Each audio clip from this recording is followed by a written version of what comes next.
Hello, listeners. This is Kat, and welcome back to Put Your Hands Up Podfics. This will be the continuation of Complicated Creation. This will be Part 7, Chapter 6, entitled, What's in a Name? The world changes. Shota shakes his head to clear it, blinking his eyes to try to force them to adjust to the sudden shift in light. A moment ago, they'd been standing on a gentle rolling landscape of pastel colors and soft grass, diffused light and silence. Now they stand in a small clearing surrounded by a forest so dense he can't see beyond a few trees. The circle of sky above them is a middling sort of twilight without any hint of moon or stars, and there's a soft wind that whispers through the leaves and raises the hair on the back of his neck. Deku is also still holding his hand, gripping it like he's trying to liquefy Shota's bones. "Fuck," the boy says with such feeling that Shota tenses, looking around to see if there's anything coming. The fox spirit stands behind them, on all fours with her tails, 8, he counts, fanned out behind her. The pose is a defensive one, he realizes instantly, and his own hackles rise. "Indeed," says Tamamonome. "This is less than optimal." Either of you want to explain why? Shota's skin is crawling. The sensation of being watched is oppressive, but it's impossible to see what direction it's coming from. "Let's say that if there was a worst-case scenario for where I could be bringing a human, this is top 2. Deku is pale, Shota realizes. He's afraid. But I don't think we have another choice. I never knew there was something beyond this forest. I guess it's because spirits just never get through it to say much." "So we need to go around." Shota's still not sure how all this works. "Do we go back and find another edge?" Deku shakes his head, frowning. "I don't know where we'd end up." "Tamamonome," he asked the spirit, sounding hopeful. "Did you maybe recognize the last place?" "No," she admits, and her voice carries worry as well. "I have never been there from any other direction, and I have never passed through Aizawa's forest." "Do I want to know?" Shota hates the fact that they're having a conversation almost over his head. He's not used to being the one without information. "He's a god," Izuku says apologetically. "An old one." God. Does he want to have this conversation? No. Is he going to? It certainly looks like it. And that's different from a spirit how? "Gods are gods?" Deku shrugs, still looking around at the trees. "They're a lot more powerful, and their power is different. They don't usually share with humans. They just find a place here and make it theirs. And some of them, feed on other spirits for their power. Or they compel spirits to do their bidding. Aizawa is known to have several under his control, as the crows attempted with Deku." "Question," Shota finds himself asking. "Why are the crows and not a name? Everyone else seems to have one." Deku blinks in surprise. "Oh, that's because they'd hear us if we said it. They have a lot of names that aren't true names, actually, because they're messengers, and, He frowns, but mostly looks sheepish and seems to realize a lot of that doesn't mean much to Shota, because he shakes his head and continues. "They're complicated, but if we used a name, they'd come and investigate. We don't really want their attention. They're also gods. Well, one god across a lot of crows? Like I said, complicated." Another thing to investigate later. Shota wants a goddamn notebook and maybe some flashcards. "All right, do we have a plan?" "Don't get eaten?" Deku laughs weakly. Actually, I think I have a plan. We'll just have to be careful. But I've been in the forest before, "You what?" Tamamonome's voice is loud enough even Deku flinches. "Why would you ever?" "I was doing a favor," he protests defensively. "I only went in so far. I didn't try to go through. The point is there is a way to ask for passage, if you have something he wants." Shota doesn't get to ask what that means because Deku follows it up with, "The best thing would be a fight you won, something you worked hard for, but when you were younger." He says this thoughtfully, looking up at Shota expectantly. "Maybe your final exam, from when you went to UA." "Problem child." Shota fixed him with a look that usually works in the classroom. "You're not making sense. I'm going to need some context." "Oh, right. He's a god of a few things, but one of the main ones is military victory. Not all of it. There's more than one god for that." He adds that hurriedly, like Shota might be worried about the lack. "Spirits will trade in memories, remember, if you don't have something specific they want. I gave him the first time I went swimming before because I didn't think I had any fights worth sharing since I usually lost. But you went to UA, so you must have had good ones where you had to do a lot to win, and they'd be old enough you won't be in trouble for forgetting them. I'm feeding a god a memory of a fight in exchange for getting through his forest. Deku nods, completely at ease with that statement. Exactly. That is a very cunning plan, Tamamo no Mae says slowly before Shota can really lean into the what the fuck aspect of things. But what is to stop him from refusing and simply attacking us for our power? Deku squares his shoulders and meets the spirit head on. Me, he says simply, and there is something Shota can't place in his tone, in his eyes, in the way the air seems to shift around them. Just because I really don't want to fight doesn't mean I won't if I have to. If it was just me, I'd find another way, but Eraserhead can't wait forever. He has a family. Shota knows what that doesn't say. Shota has people looking for him, worried about him, missing him. Deku doesn't. So, it's a good plan for us, and for Aizawa. We'll still have to be careful, though. He looks away from them and towards the trees. Aizawa isn't the only one who lives here. The forest is just as Izuku remembers it. The trees loom, and the path in front of them is narrow and meandering. Safe passage through the trees only means safe from Aizawa, not his followers, but there's a world of a difference between pushing a spirit away and staring down a god, and Izuku would really prefer to never do that again. He'd do it. For Eraserhead. For someone else it would be okay, but never for himself. It was one thing to use what he could do to protect if no one else could. It was something else entirely to be selfish. There is something nearby. Tamamo no Mae warns them, and Izuku readies the knife he'd borrowed once again from Eraserhead, his sleeves rolled to his elbows in preparation. Eraserhead, meanwhile, readies himself with the ethereal capture weapon the kitsune had dropped around his neck before they'd entered the forest. A moment later, a woman appears on the path in front of them. She's beautiful in the way that so many spirits with human forms are. Her skin very nearly glows, and her lips are crimson red. Her teeth and her hair black, the latter so long it nearly reaches the ground and is pulled back by a simple red tie. She's in Homongi, which Izuku had to learn the specifics of only because it's an easy indicator of a spirit's power level, or sometimes intent. The ones who show up in simple yukata don't usually mean trouble. The ones in 12-layered Junihitoe always try to eat him. You brought a human into our forest, she asks, and her voice sounds like bubbling water. We haven't had a human in so very long.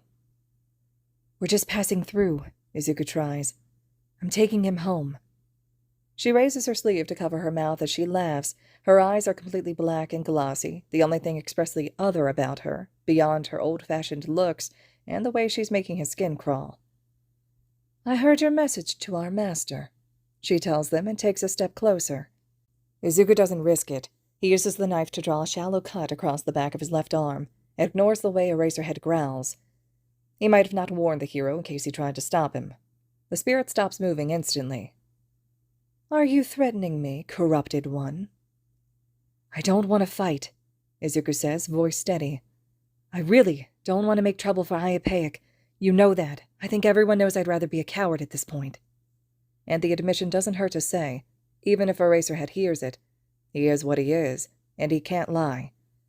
He puts 2 fingers on the cut and then draws a ward in midair between them where it instantly glows. This human is under my protection, he says with a twist of power in every word.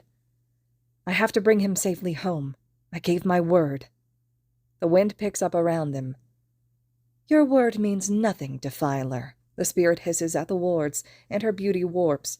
Her expression goes dark, and she frowns, except the frown grows and grows until her face splits, and mandibles appear, dark and dripping green.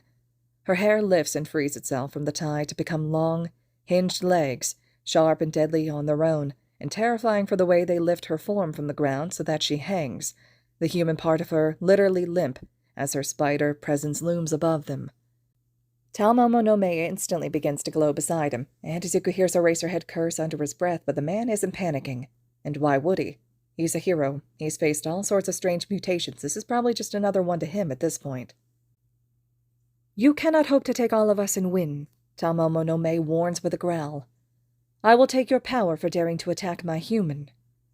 The Spider-Woman, She's a jorogumo, Izuku's brain provides, though it lacks any helpful information on dealing with her. Laughs, mandibles clacking and needle-thin legs tapping back and forth, unbothered by the trees as they part for her willingly.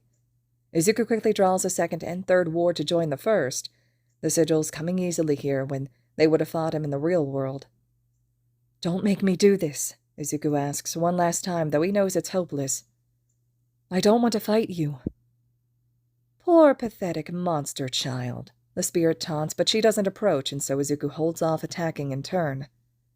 "In our forest, with a human lover and a human meal. I'm going to enjoy tearing the flesh from your bones." Her aura shifts and is oppressive, and the forest darkens around them in response. "Defiler. Too many think you should be feared. We think you should be eaten." Izuku gets 1 second to consider "we," before the ground under them explodes. Shota leaps out of the way the minute the ground parts under them. He aims to land on a branch above and to the left, but it moves out of his path, as his feet come down, and the disorientation means he smacks into the trunk instead and has to try to tuck and roll before he hits the ground. When he gets to his feet, it's to face a giant fucking spider, not the woman. She's behind him fighting Deku, but a brown fuzzy fucking tarantula that crawled out of the ground with the face of a lion and teeth as big as Shota's arm, and impossibly 3 goddamn googly eyes. He's never been happier Hisashi isn't here with them. They'd all be deaf from his screams. The capture weapon around his shoulders had come from Tamamo no Mae. She dropped it over his head just before they'd given their offerings to the thing that controlled this area. Shota's working on thinking of it as a god, but that's a work in progress, thank you very much. It feels just like his own, and she'd smiled, her smug fox smile, when he'd pointed that out. It obeys him just like the real thing now, lashing out and tangling around the large monster's legs to topple it as the kitsune grows to a size that matches the beast, her teeth doing impressive damage. Something about her tails, they're glowing brighter than the rest of her, seems to be hurting the monster as well, making it shrink away as she attacks. So Shota recalls his weapon and leaps to help Deku. The Spider-Woman looks like the sort of yokai from woodblock prints that Shota never thought he'd regret not paying attention to in art history class. Her body hangs from her hair, which makes up her legs, more than 8, his brain offers, which is not all that helpful and actually all the more unsettling. Said legs move with frightening speed, and she keeps trying to pin Deku under them. Deku is holding his own, and Shota doesn't know how to feel about that long term, but for now he's relieved because watching the kid paint symbols in the air with his own blood hadn't exactly been reassuring. Whatever they are, Deku is using them to deflect the creature's attacks, her legs sliding off of something like a shield he seems to be directing midair and enraging her in the process. There's so much Shota doesn't understand about this place, and he feels like he never will, but hearing the kid call himself a coward in a place he can't lie, and then watching him face down this mess like it's a normal fucking Tuesday, makes his blood boil. He dives into the fray. It's harder to topple her with his weapon. Her legs are so thin that they slide from his attacks at first, and she dodges anything he aims at her body with frightening speed. He misjudges an attack, and she very nearly gets him through the arm with one of her legs, so he pulls back enough to observe and think. Whatever Deku is doing is mostly defensive, but at least he doesn't seem to be tiring. If the trees would allow Shota to purchase, he could get a better angle. He's not made for fighting on the ground, but every time he aims for a branch, it moves out of his way. Apparently, Aizawa gave them safe passage, but no help if they came under attack. Shota doesn't know how that works, but Deku isn't shouting about broken promises, so he's running the assumption that this falls under the not a lie but a trick category of weird shit spirits do. Again, still working on the god thing. After several more attempts, Shota finally gets his weapon looped around the woman thing and drags her to the ground with effort. She's insanely strong, while her center of balance should be high and narrow. Physics doesn't seem quite to work that way here. Deku is drawing something in the air when they hear Tamamo no Mae scream in pain. The look Shota sees on Deku's face as he turns towards him makes his blood run cold. It's a terrific look of horror, and then an instant shift to something cold and hard and resigned. Shota turns to see the spirit, pinned under the spider and bloody. Somehow spirits have blood, and it means he doesn't see what Deku does. He feels it, though. Bruenichi! Katsurugi! It's Deku's voice in his head, but it's also in his chest and his bones, like standing next to a speaker at a party, or next to Mike when he forgets to modulate his volume. It echoes. The 2 spider things both stop moving completely, though the woman howls something that makes Shota's ears hurt. The oppressive force stops, and Shota looks to see Deku standing just the way he'd met the kid, Ages ago now. Head down and shoulders high, and every part of him radiating hurt and fear and tension, like he's ready to be hit. "I asked you not to fight us," he tells the ground, sounding heartbroken. I warned you, and I would have begged you if you wanted that, but instead you attacked us, and now look at you." He looks up at the trees at large. "And don't think I didn't notice you helping, Aizawa. I could come after you for this. We had an agreement." There's silence, but Shota feels once again like they're being watched by something more than the creatures at their feet. Deku takes a shaky breath. "Here's what's going to happen," he says, sounding far too old for his age. "You two are going to give Talmoma no Mae enough power to heal her wound as an apology for attacking us, and then I'll let you go. And Aizawa will make sure the rest of our walk is uninterrupted." "You dare give orders to our lord?" This comes from the lion-headed one. Shota gets the feeling that talking out loud is reserved for the ones who have human-shaped mouths. "I hold 1/4 of your true names." Deku walks up to the lion spider thing, no longer afraid. He doesn't look confident, though. He looks worn down and tired. "I could take more." "Enough!" This voice makes every other seem like a whisper. Shota flinches, even with all his years of experience with Hizashi, because it hurts. He tastes blood. He feels drums, and there's the smell of salt water somehow. Aizawa had only spoken to Deku before, but now he's pretty sure they can all hear him. Shota grits his teeth and breathes out through the sheer overwhelmingness of it all, while Deku just looks up at a particular point in the trees. "I've never had to protect someone here before," he says to the air. "I've only ever had myself. Now I have Eraserhead and his spirit, and I am going to get them home. I don't care what I have to do to make that happen. Do you understand?" There is a crackle of thunder without lightning, and Talmoma no Mae's injury closes as though it never existed. "Now we are even," the god says. "Get out." There is the very unsettling sensation of the world moving, while Shota is staying still, the trees all blending into a mass of green and brown before they're very suddenly standing with a wall of trees behind them, a clearing in front of them with a chasm and a swaying wooden bridge beyond that, and the sky in full night, but complete with a moon and stars that Shota does not recognize. They've apparently been kicked out of the forest, which he is pretty sure is a good thing. He takes one look at Deku, though, and realizes that he might not agree. "Problem child?" The kid looks exhausted, but more than that, he looks devastated. He covers his face with both hands, and a moment later the kitsune is beside him, around him, and letting him hide his face in her fur as he silently shakes. She gives Shota a look. "Right. Time to fix this, whatever this is." "You're looking rough for a kid who just saved our skins back there." He tries to keep his voice casual. This kid is a mess for good reason, and he doesn't want to add to that. Deku pulls away to glare at Shota, but there's no fire in it. No real anger. Just a self-loathing that he'd like to cut out with a knife and hand the kid to a group of therapists for at least a year to tackle. "I did it again." Deku looks away, hands balled at his sides, and his whole body is a line of hurt. "I promised myself, and I did it again." Shota can make a few educated guesses. "The name thing." The kid laughs, short and sharp. "The name thing." God damn it, but this is going to be another pep talk, isn't it? Shota sighs and sits, cross-legged in front of Deku. It means the kid has to look down at him and can't hide behind his hair. "Okay. Explain it to me again, because it looked like you were defending yourself. They obviously don't like you much."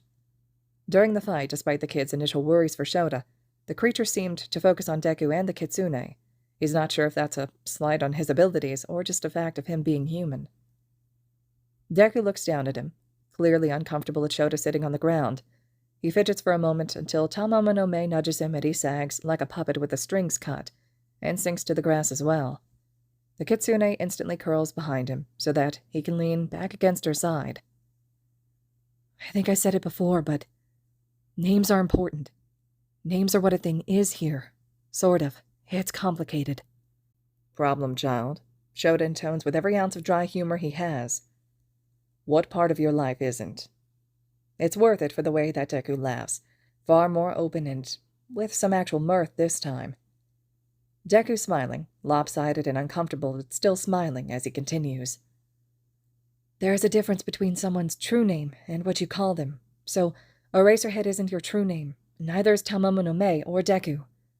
Iapaic isn't his name, either. Those are the names we use.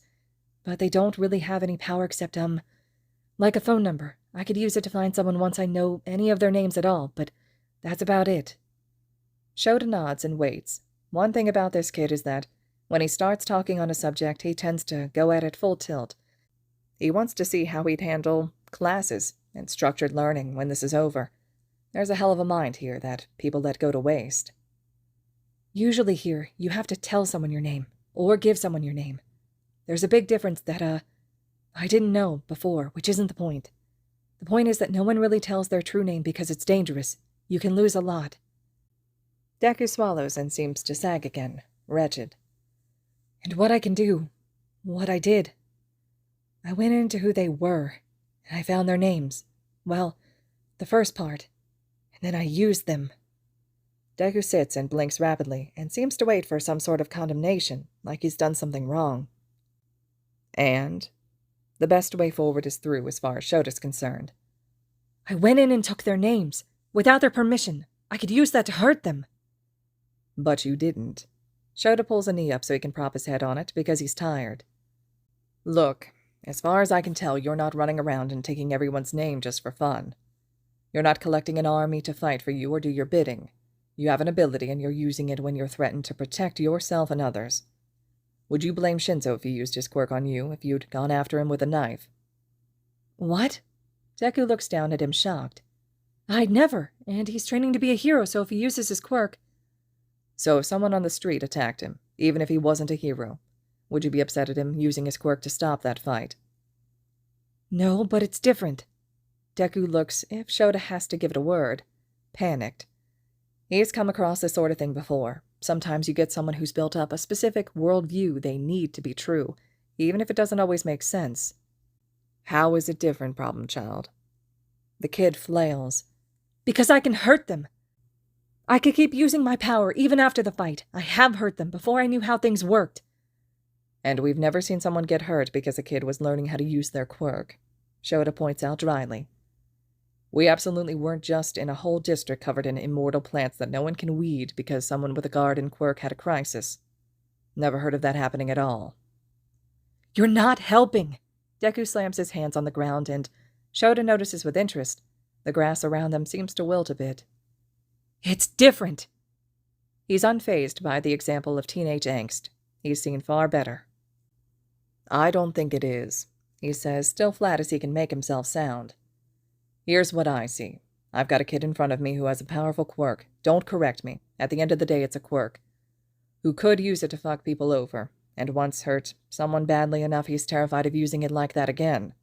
So instead of applying it carefully or learning where his limits are, he bottles it up and tries not to use it until he's scared and overwhelmed, and he has to protect himself or the people around him, and it gets out of his control. And instead of seeing that as a sign of needing to learn how to work with it better, he takes it as a sign that he's failing to hold it in, and is some sort of monster. Deku ducks his head down lower and lower into his chest. What I think, if I was giving an analysis to Principal Nezu, just for example, is that here's a kid who's so careful about what he can do that even when he's at his worst, he doesn't do outright harm. The only thing you did to those two back there. And it's really damn strange, Shota thinks, that he can actually recall their names, but then again, maybe that's the whole tell and give thing at play. Maybe overhearing it is enough. You had them at your mercy, and all you did was make them back off. You stopped the fight. Everything you tell me says you could do anything to them when you have their names. That you could take their whole names and really scare the shit out of them just with that. And you don't. He shrugs. Deku keeps peeking up at him through his messy hair. I'd say, here's a kid with a lot of potential who needs to work on what he can do, but has a sense to limit his harm already. That's something I usually have to drill into the first years, and they usually don't do it naturally until their second or third year if we're lucky. And there were heroes like Endeavor who never learned or cared. I'm not... Deku shakes his head furiously. I'm not that good. Because you made a mistake, Shota asks. Because this lot calls you names. Tamamo no Mei likes you, and I've only known her for however fucking long we've been here, but I bet she's a good judge of character. Thank you. She nudges Deku gently, but otherwise lets Shota continue this not as weird as it could be pep talk. I'm saying for a kid who wanted to be a hero once, you understand something it usually takes our students their entire academic career to learn, and some of them still don't until they hit the pros. That catches his attention, and Deku finally raises his head to look at Shota full on. He's not crying, at least, even if his eyes are bright. What's that?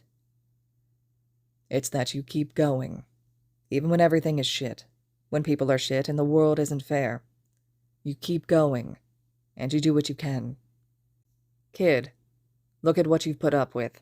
This, Shota can stress. You've been flat out abused, called crazy, ignored. I'm willing to bet starved. You've been living rough however you've been living, and you're dealing with what seems to be an entire invisible army that doesn't like you or actively wants to do you harm. You face that every fucking day, alone. And you still came and gave us back our quirks. Shota wants him to understand this. You walked into a trap you knew was a trap, and you knew we weren't going to let you go. To give back my quirk, you knew I'd intentionally sacrificed. We treated you like shit, and triggered you, and I scared the crap out of you today. And instead of running away, you helped against a goddamn villain and saved my life. If you wanted to be a hero, kid, I don't see why you couldn't be. Oh, Shota did not expect tears from that, even though he really should have expected tears from that because this kid cries a lot, and now he's crying again as Shota pats him awkwardly on the shoulder. Do you mean it? He asks while scrubbing at his face. But I don't have a... You can teleport. You can apparently stop quirks. I'd want to work on that not hurting you, but if it was for emergencies, that's still a skill. I saw you put out the fires during the fight. You fixed my quirk. And you've said you've helped others with theirs. That's more than half of my students can lay claim to. Shota raises an eyebrow as Deku tries to protest, then stops under the force of his glare. I'd say that counts. But the water that was borrowed. A spirit owed me a favor. I couldn't do that again. Problem child. Shota draws the word out. One of the students in 1B has a quirk that lets him copy the quirk of whoever he touches. If there's no one around, or if they have a mutation quirk, or if they just don't have a useful quirk, he can't do anything. No one says he can't be a hero. Admittedly, there are conversations to be had about Nato's personality, but that's for Khan to deal with. Wait, he can? There's a light in the kid's eyes, and Shota thinks finally, but instead of seeing the brilliance that is his pep talk, Deku goes on. Is it skin activated? Does it have to be living skin? What if he touches their hair? If it doesn't have to be alive, could he maybe work from hair or dead skin or even nails from a person, right? What about blood? Has he tested it with... Shota holds up a hand, and Deku cuts himself off mid-thought. While those are some good ideas I might mention to him, and make sure he has thought of the applications, the point was that your quirk of borrowing favors could be read the same way, and that's before you consider the rest of what you can do. The point, problem child, is that you have value, and you aren't a monster or a demon or anything but a 16-year-old who needs a few solid meals and probably a lifetime of hugs.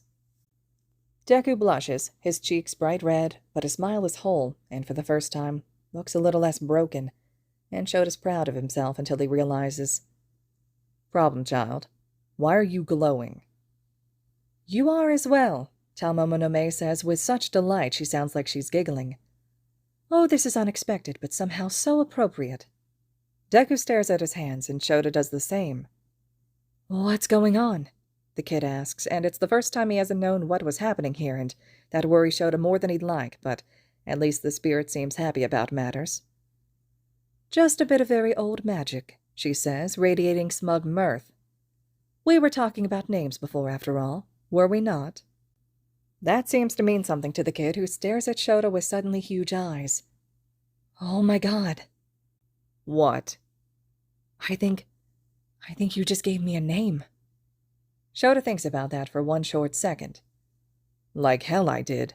Problem child isn't a name, it's a title, it's a description, Names are what a thing is here. Fucking hell. I didn't mean it. He's not saddling this kid with problem child when he's already using Deku, for goodness sake. It's okay. Deku waves his hands in the air eagerly, still smiling.